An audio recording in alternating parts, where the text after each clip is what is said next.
Hello dear students, মই অপৰাজিতা। আজি আমি ডিটাৰমিনাৰ সম্পৰ্কে আলোচনা কৰিম। তোমালোকে আগৰ ক্লাছত পাইছাই ডিটাৰমিনাৰ্স। আজি আমি পুনৰ আলোচনা কৰিম আৰু তোমালোকৰ ৰিভিজন এটা হ'ব। তেন্তে বলা আৰম্ভ কৰো। প্ৰথমে আহো ডিটাৰমিনাৰ্স হয়নো কি?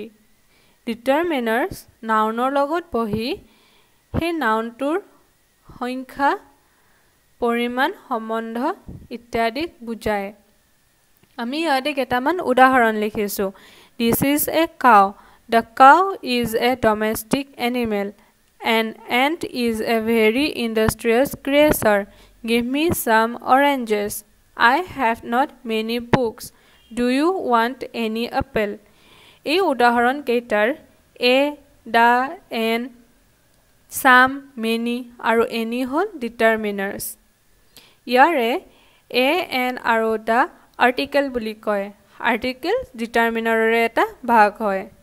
তেন্তে আমি আৰ্টিকেল আৰু ডিটাৰমিনাৰৰ ব্যৱহাৰ সম্পৰ্কে আলোচনা কৰিম। প্ৰথমে a আৰ্টিকেলটোৰ ব্যৱহাৰ। A consonant word that begins with consonant.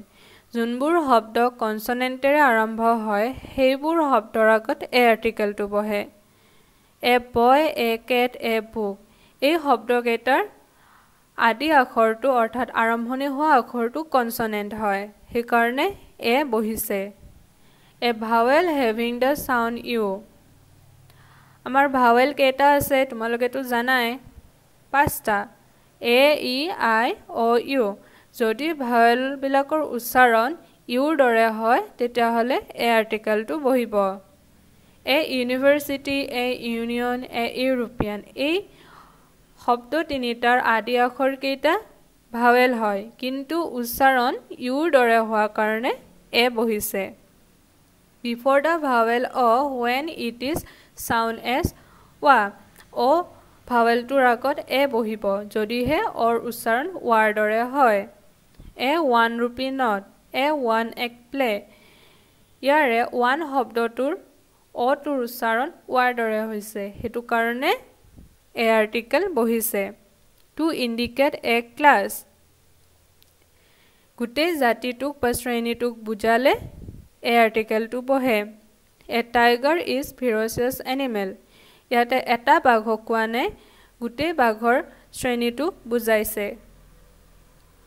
তাৰ পিছত an আৰ্টিকেলটোৰ ব্যৱহাৰ। Before a word that begins with a vowel. ভাৱেলেৰে আৰম্ভ হোৱা শব্দৰ আগত an আৰ্টিকেলটো বহে। An elephant, an inkpot. এলিফেণ্টৰ e আৰু inkpotৰ i hall vowel. Before a word that begins with silent h. কিছুমান শব্দ আছে যোনবোৰ hৰে আৰম্ভ হয় কিন্তু উচ্চাৰণ কৰোতে hটো উচ্চাৰণ নহয়। তেনেকুৱাবোৰ শব্দৰ আগত an আৰ্টিকেল বহে।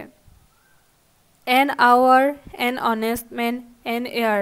তোমালোকে দেখিছাই শব্দকেইটা hদি আৰম্ভ হৈছে কিন্তু উচ্চাৰণ কৰোতে hটো উচ্চাৰণ কৰা হোৱা নাই। এনেকুৱা শব্দৰ আগত an আৰ্টিকেলটো বহিব। Before a single consonant having a vowel sound in beginning. কিছুমান সংক্ষিপ্ত ৰূপৰ শব্দ আছে যোনবোৰ কনসনেন্টেৰে আৰম্ভ হয় কিন্তু উচ্চাৰণ কৰোতে ভাৱেলৰ দৰে হয়।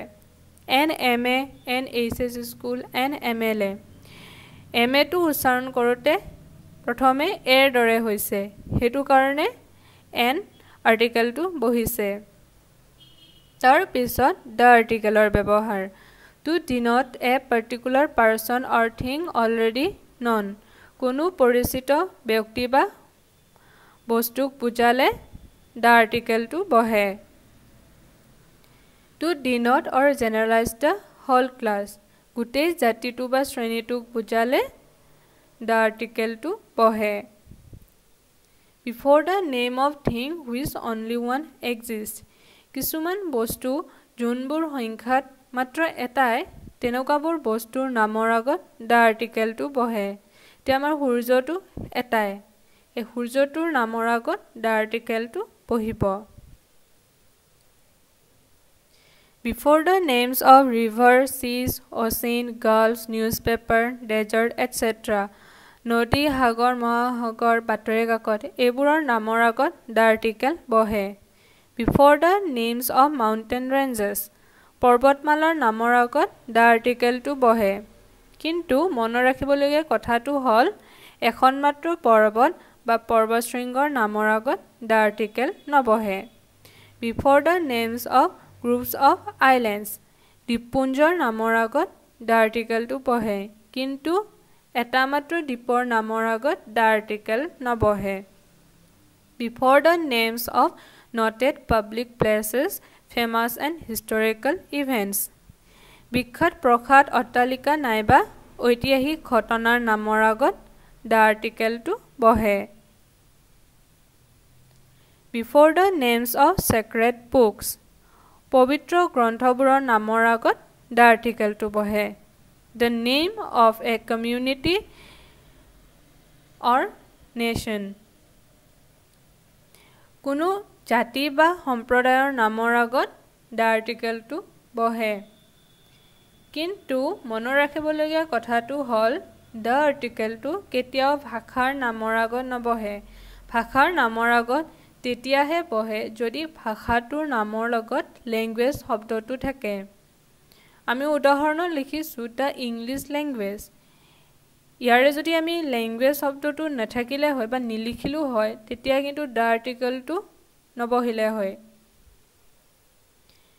ইয়াৰ উপৰি আৰু কিছুমান ডিটাৰমিনাৰ্ছ আছে. আমি তাৰে কেইটামান ডিটাৰমিনাৰ্ছ সম্পৰ্কে আলোচনা কৰিম. প্ৰথমে আহো few আৰু little. ফিউৱে সংখ্যাক বুজায় আৰু লিটিলে পৰিমাণক বুজায়.